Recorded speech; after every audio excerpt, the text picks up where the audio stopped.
有缘人又见面了。不知道有多少人去过赌场，体验过那里纸醉金迷的日子。父母朋友的一个孩子，前2天被人电话打到家里，张口就是一大笔钱，不给就不放人。可怜2口子大半辈子就养活了这么个娃，岁月和积蓄都差不多搭了进去，不禁感叹：年轻人啊，不要妄图能在赌场里赢钱，这里面的真相没几个人能看得清楚。所以今天我们就借此聊聊，怎么才能在赌局中赢钱呢？先不要激动，并不是要教大家赌博赌钱，只是想帮大家了解赌博永不变的秘密，以及我们如何才能在生活的一场场豪赌中取胜。老规矩，听前先点赞的人，你会越来越有钱。开始之前，先讲个故事。这是一位在20-30年前就输掉100万家产的赌徒自述，详细讲述了他一步步入坑道赚钱，以及后续倾家荡产的过程。请带着思考慢慢听下去。好赌是男人的天性，也可以说是人的劣根性。我的天性就是深植在劣根性上的。赌博的种类繁杂，有扑克、骰子、麻将、桥牌，以及后来流行的老虎机、百家乐等等。我只喜欢一种赌博方式，就是用扑克炸金花。炸金花在我们这很是流行，上至50-60岁的中老年，下至10几岁的初高中生，随便找一个地方，邀上3-5好友就能现场直播。我第一次接触炸金花是在石家庄的一个煤矿上，那时候我18岁，下井满勤的话1个月能挣1500块，除了在伙房里花去300-400块，其余的都邮寄回老家给父亲拿药。煤矿是私人的小窑，安保措施不到位，时常有事故发生，我们这些脑袋掖在裤腰带上的井下工，大多都把卖命的钱拿来肆意的挥霍，以此平衡朝不保夕的付出。那晚我们10几个工友从井下上来，去澡堂里胡乱洗了一把，便急3火4的跑到财务上去支取当月的工资。工资支取之后，食堂也该开饭了。工头老王吆喝道：来来来，大家玩2把扑克，谁要是赢了，谁请客。老王一吆喝，我们就把饭盆子扔了，直接就跳到床上围了一圈。说实话，当时我对玩扑克还没有多大兴趣，之所以陪着工友们玩，就是想融入他们的圈子，不被排斥而已。开始我们的赌注不大，都是1-2块钱的底注。玩了几圈之后，我输了100多块，便寻思着不玩了，毕竟自己的家庭条件自己知道，弟弟妹妹都在上学，父亲有严重的哮喘，尤其是一到冬天，医院几乎就成了家。当我要退出的时候，有几个人开始奚落嘲笑，说赢得起输不起，只见得赢，见不得输。没办法，我只得拧着脖子死撑下去。又过了几把之后，我忽然拿到了一把好牌，这把牌是仅次于3个之下的3个 K， 我们把它叫做豹子。我的心差点跳出来，玩了多少回扑克，拿到豹子的几率是很小的，更别说拿到这一牌之下万牌之上的豹 K 了。二话不说，赌注马上就飙升到100元计了。等我兜里的钱都扔到桌子上的时候，桌面上的赌资已经有近1万块了。如果这些钱都被我纳入囊中，那么我的父亲今年冬天就能吸上清新的医用氧，而不用再吸那廉价低劣的工业氧了。最后开牌的时候，我的头上已经开始冒汗了。虽然我这把牌不小，但是上面毕竟还有皇上报应。我紧挨着老王，这把牌只有他与我 PK 到了最后。这最后的生死对决就要在我们俩揭开牌的一刻揭晓了。万万分之一的几率让我遇见了。老王翻开2张牌的时候，我就猜到我输了，那是2张 N。第3张扑克若不是 A 的话，他不会傻到跟了几千元而让我买他的牌。果然是3个 A。尽管心在滴血，我还是一副不在乎的样子说：有输就有赢。说不在乎是假的，可是脸上又不能表现出来。1000多元的工资，30天的汗水都装在了老王的兜里。那一晚，老王宴请我们在一家饭店吃饭，点了一桌子的肉菜和啤酒，花了300-400。我知道这每一口酒，每一嘴菜都是在嚼父亲的命。此后的好多天我都是闷闷不乐。与其说我对自己输钱感到内疚，倒不如说是没有缓解父亲的病痛而内疚。好多个夜晚我都做同一个梦，梦见又把钱赢了回来，就在自己的枕头底下。一次次惊醒之后，伸到枕头下面的手，摸索到的依然是几个硬币。后来一个工友悄悄对我说，老王用的是魔术牌。那一刻我震惊了，正应了赌场无父子那句老话。老王是我一个远门叔叔，口口声声叫我侄子，反过来却将我狠狠地坑了一把。一次回家的时候，路过石家庄车站，如厕在厕所墙上贴着各种迷情药水、包小姐之类见不得天日的广告。中间一张小广告吸引了我，牌九扑克绝技，包教包会。瞪着那张小广告，我沉默了好一会儿，决定去学。按照广告上的电话打了过去，对方说学费600，地址就在石家庄一个叫什么新村的地方。我赶过去了，在一个小胡同里找到了这间哈利彗星扑克俱乐部的负责人。也就是在这间扑克俱乐部，我开了眼界。那个负责人把我带到一间满是扑克麻将的屋子里，随手抽出一副扑克，根据扑克背面的暗花，就能准确地猜出时机。而且还有魔术药水，还有隐形眼镜。扑克药水装在一个精致的大红缎面匣子里，有4个小药瓶，编号分别为 A、B、C、D。A 加 B 是书写液， C 是凝固液， D 是修改液。任何一种扑克，只要在背面写上它的点数，一般人根本看不出来。再戴上特定的隐形眼镜，就能清楚地知道这张牌的点数。隐形眼镜跟市面上普通的隐形眼镜看起来没什么区别，戴起来紧贴着眼球，一般人根本看不出来。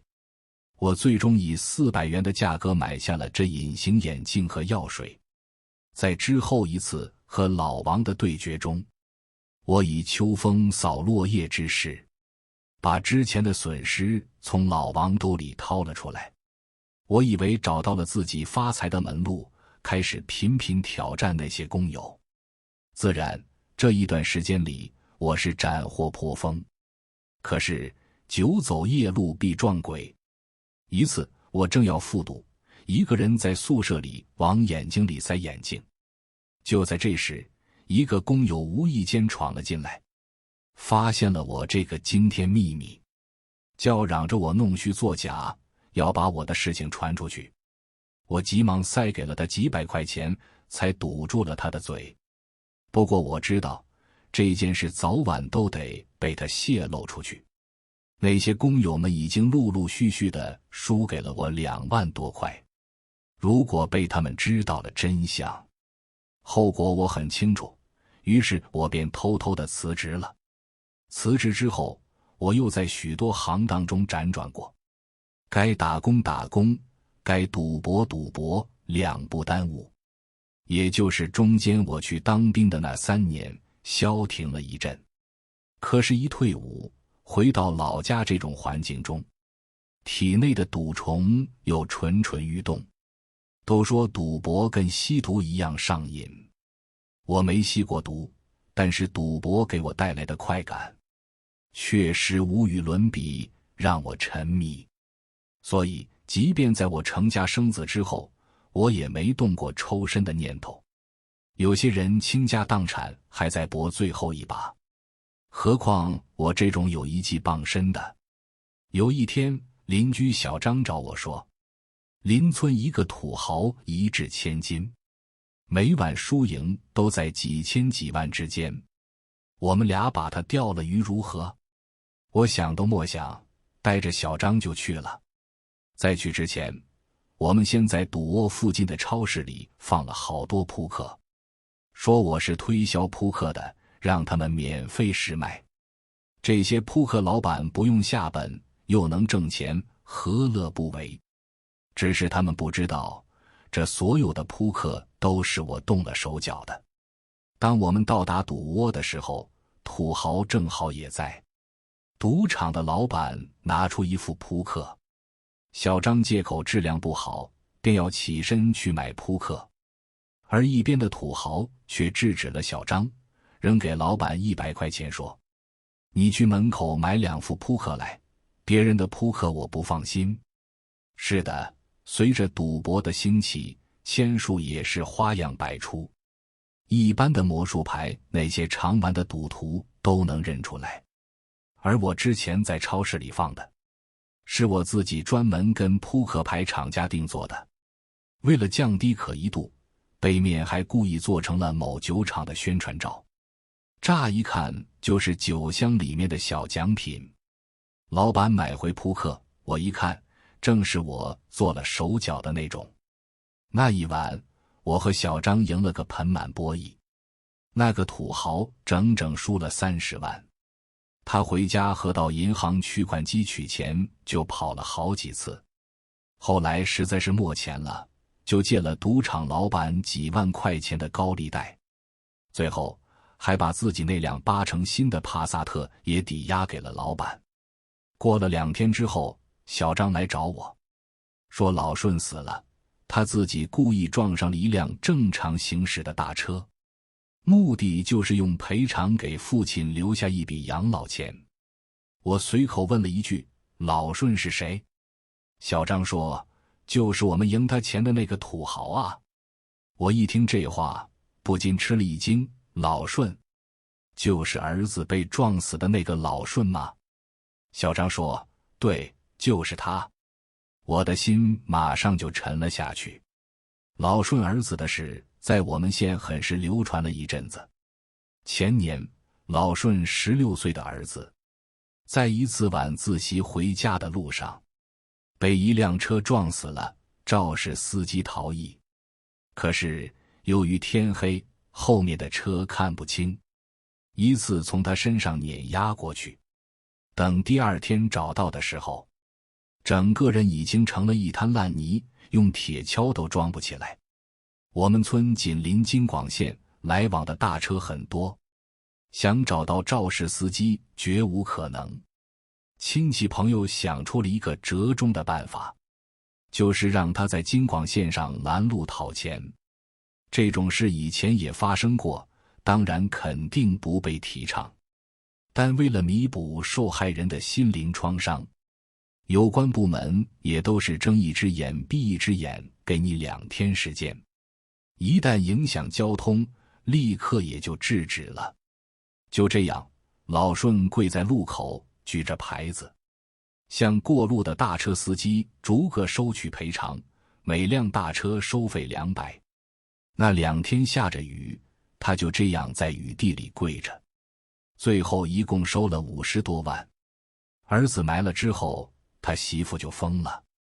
老顺整天喃喃着，要这么多钱有什么用？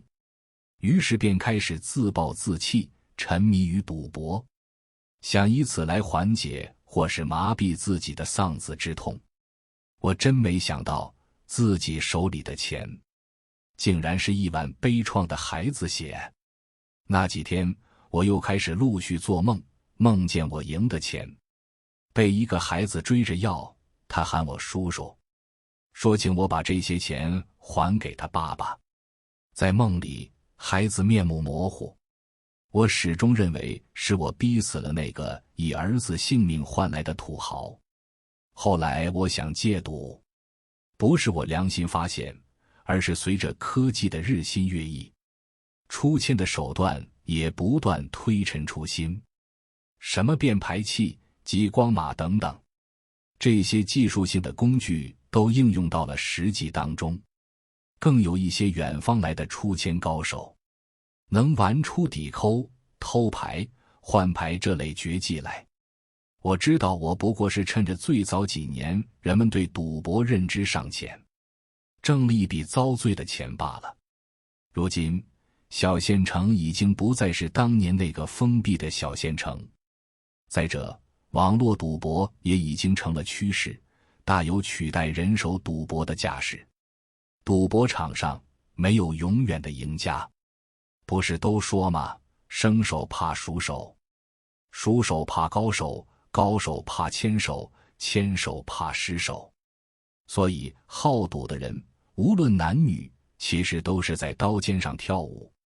再一次赌博是在同学聚会上，当时县里的人都沸沸扬扬地流传我是赌博高手，一般的人都不敢和我对决。是的，这10几年来，我用赌博赢的钱，买了车子，买了房子，开了门市，日子过得有声有色。那晚同学聚会，当年的同桌小人挤到我面前，贼兮兮地说：“小李，我带你去一个地方，那里人傻钱多，如何？”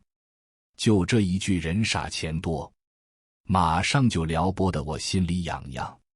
一路上，小人不断地问我有没有把握能赢，到底会不会出签。我得意地说道：“这样吧，我会在第3把发3个 A， 而对方会得到3张 K。” 小人惊喜地问：“真的？”我说的是实话，自己这几年也小有名气，和同行们时常切磋交流，各种洗牌的方法我还真的掌握了不少。到了那里之后，才发现是一幢别墅，仿古式的，门口停着几辆100、10万的豪车，屋子里已经开场了，3、4个人在无精打采的炸金花。看到我进来，这些人眼睛一亮，纷纷让座。我坐下，扫了几眼，这扑克是普通的扑克，绝对没有动手脚，而且从这几个人的出牌路数来看，真的就是一群傻人。小人介绍说，这几个都是开矿山的老板，手里有花不完的钱，尤其是坐中间那位赵总，门口那辆路虎就是他的。赵总叼着一根粗大的雪茄，冲我微微点头，头顶寸草不生。小人这是在提醒我，这个赵总就是今晚我要宰割的对象。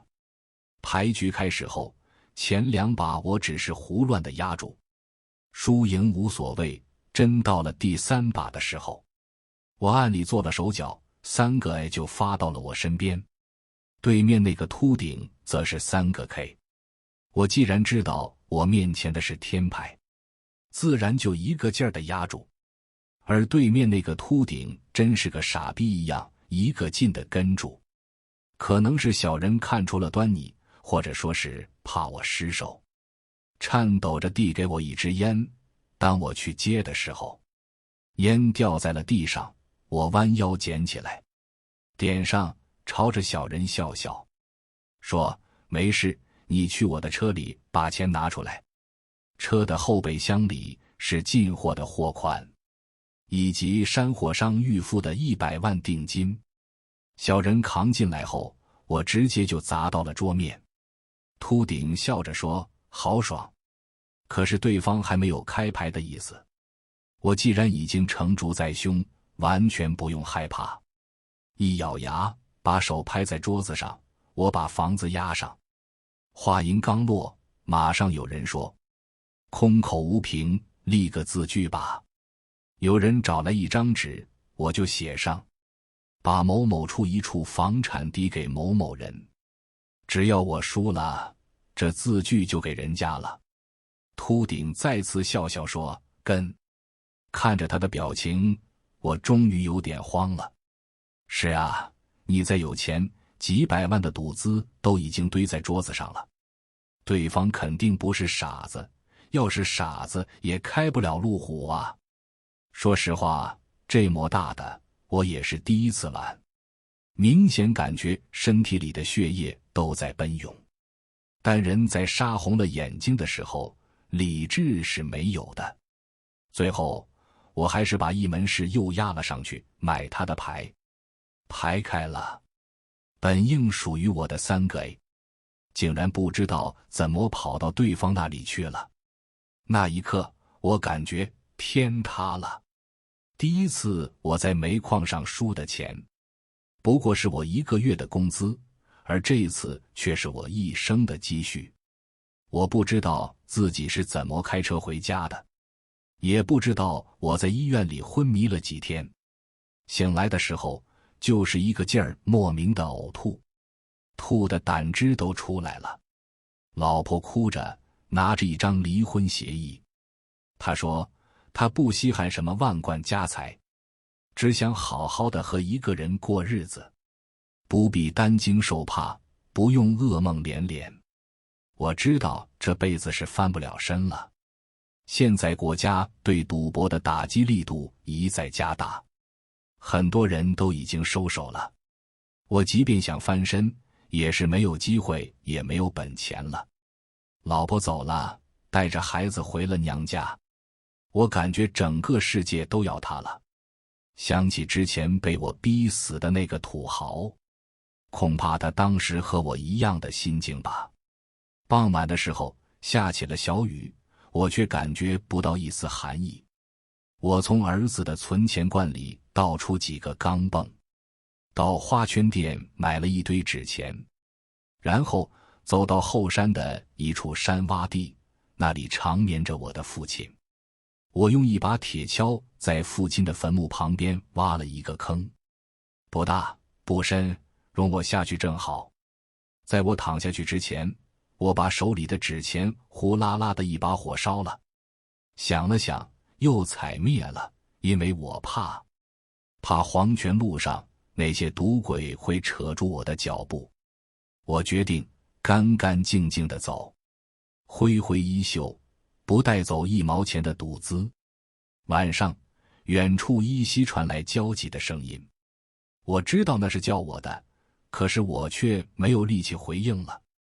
弟弟终于把我从坑里背出来，说：“钱没了，人还在，这就好，以后咱们还能挣。”弟弟背着我，深一脚浅一脚地往回走，说：“那个小人承认和他们是一伙的，他在你低头捡烟的时候，把你手里的牌和对方调换了。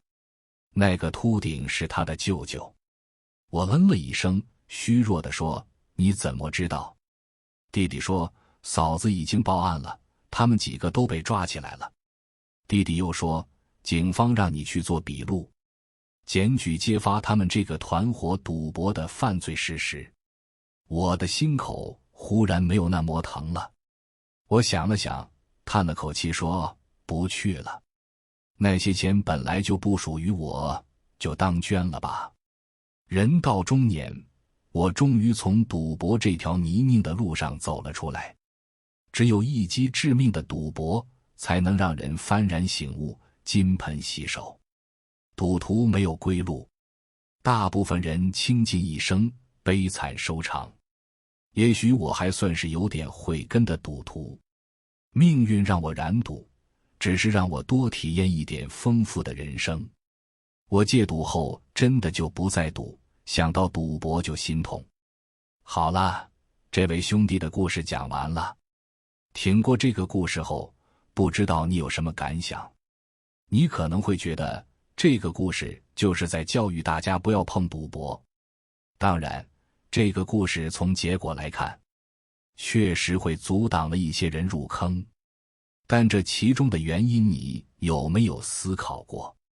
俗话说逢赌必输，最核心的一点就是，这是一场零和游戏，你的金钱和时间不是无穷无尽的，就会导致一个现实，就算你疯狂的赢，随着玩得越来越大，你总会输，而且很大概率会收不住，输了就一直输。很多游戏也利用了这一点，不知道年轻的朋友们有没有这样的经历？在玩一些对战的电动游戏时，如果输了，就很想赢回来，觉得刚刚失败只是自己没有认真，然而大概率是一连着输一个晚上，直到不得不离开，才好像从一个梦里醒来。这是因为现代的电动游戏学的就是赌博的这一套心理，让你欲罢不能，赌博更是如此。大部分情况下，你自己是意识不到的。当你梦醒的时候，一般就是被人叫醒，告诉你：扑街仔，你没钱了，可以滚蛋了。这时候，除了一身负债，什么都没有了。有些人可能会说，我玩赢了后，就立马收手，再也不碰。这样不就只有赢不会输了么？有这种想法的人，要么从来没玩过，要么就是现在还深陷其中。赌博最吸引人的另一个点是什么？是你可能真的就一夜暴富，赚了一辈子打工都赚不到的钱。当你某一天突然赢了100万，你想着收手不干了，你会发现你的消费会突然变得很大，觉得自己有钱了，开始放肆消费起来，然后钱很快就花完。这时你可能会先回去工作，然而你又发现工作变得特别没意思。为什么？因为你体验过一晚上100万的感觉，再去过一个月几千几万的日子，你完全过不下去，这就是戒断反应。然后你控制不住自己，又回到了赌桌上，最终的结果可想而知。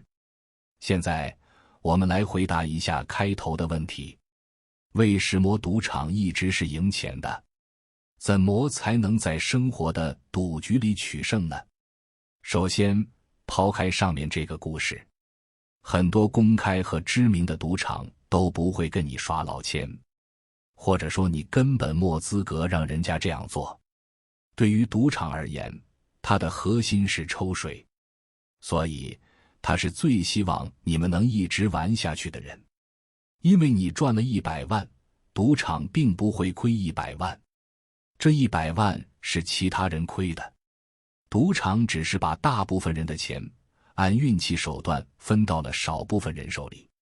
这点玩过吃鸡游戏的人都应该懂，大部分人都知识炮灰，无论谁赚了100万，赌场都能从中抽取5万到20万不等，你越玩他越赚。